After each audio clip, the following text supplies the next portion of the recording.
In my house, there was a lot of sexual abuse at age 11, from a very small, young child. I ran away from home at age 11. I found 14th Street in Bradenton, and I was turning tricks to eat. And then I ran into a pimp and didn't know what it was. He abducted me, took me to Miami, pretty much. That's when my whole life's been out of control. In Miami, Sarasota, all over the country.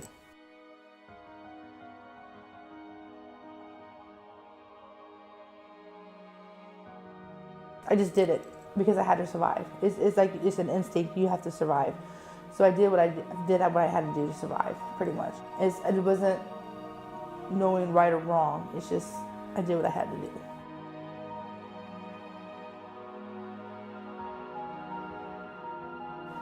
And he had a nice car, and he was just like, I'll take care of you, da da da da. And I didn't know he was a pimp. I didn't even know a clue until I got there. And when he got me there, he locked me in a room, in a garage, pretty much, like a storage room, and beat me and conditioned me. A John or whatever, seen me, says, how old are you? And he gave me a bus ticket and sent me back to Bradenton. My father and my stepmother, they were both on drugs. My stepmother introduced me to crystal meth. So as I was sleeping, she stuck a needle in my arm and said, here, try this. And then I got into that, and she pretty much prostituted me out for her drug habit. And she moved me away from my father, and pretty much rent, everything, she prostituted me, and so she had a place to stay in her drug habit.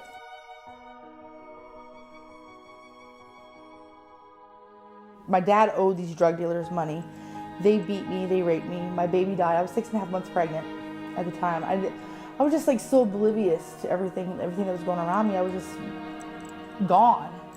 So I was beaten. They put me in foster care until I was 18. I got out of foster care, came here. It's where I was and where God has me now is just, it's awesome. Because I should not be in my right mind. At 20, I was in and out of jail in Manatee County, Sarasota County jails for prostitution.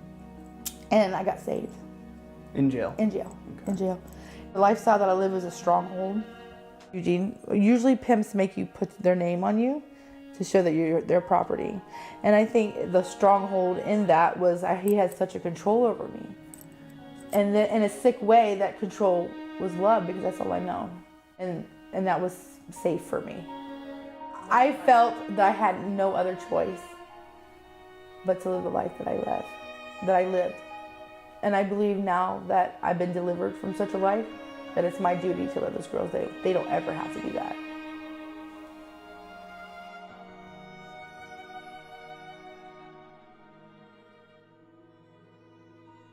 Selah Freedom is a not-for-profit that walks alongside survivors of sex trafficking and also brings awareness to the issue. Really, only 10% of the survivors we work with come out of that sort of setting. It's much more subtle. It's a child coming out of sexual abuse at home for years and years that runs away, and statistically within 48 hours, 80% of runaways are taken into some form of sex trafficking. Florida is actually number 3 in the country for sex trafficking, and our area of Southwest Florida is number 3 in the state. We work with domestic survivors from right here. So one of our main goals with Selah Freedom is having connections with the community and specifically law enforcement. So there's a lot of things that law enforcement sees every day, such as prostitution in Bradenton and Sarasota that's linked with human trafficking. And so we want to have strong partnerships with them to end human trafficking. A child that's been victimized their entire life, when they are out on the streets and approached by a really sophisticated, savvy predator that leads them to believe they've finally fallen into the right place to be cared for and covered, they think that, oh my gosh, I finally found an escape. And then when that person slowly and subtly starts selling them again for sex, getting them hooked on drugs and using them in ways beyond what they came from, they resign themselves to the truth in their minds that this is all they are. 35% of sex trafficking victims or survivors were sexually abused by someone in their family, which is called familial sex trafficking. And between 70 and 90% of sex trafficking victims were sexually abused as children. At the time, I was 15, and I met a girl, well, a woman, on MySpace, and she became my friend, and I ended up meeting her. I thought she was like the coolest person. She had a car, she had tattoos, she would take me places, we would go to the mall. That ended up turning really quick into something different where she would get angry. She just turned out to be someone totally different. We're partnered with local law enforcement as well as the jails, and we also work with outreach teams that are on the streets. When Selah Freedom began and we went to law enforcement, we were told it's not a problem here, there's not human trafficking.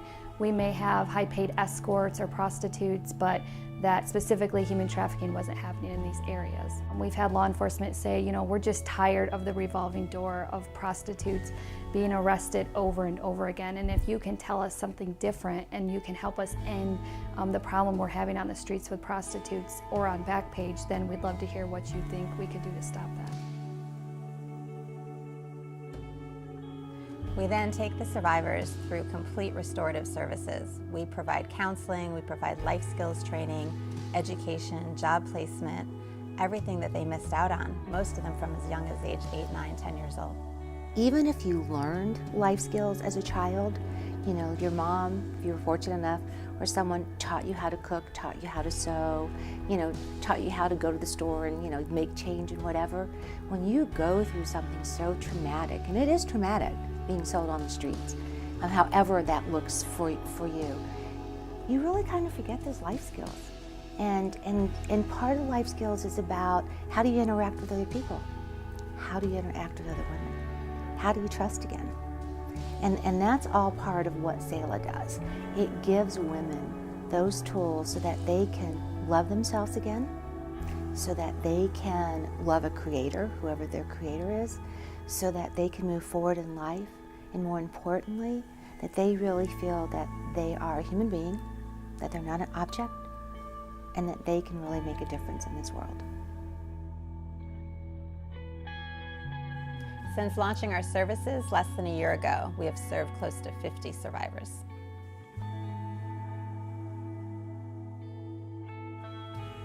We need your time, you could volunteer, we need you to help spread awareness, and we need help with fundraising.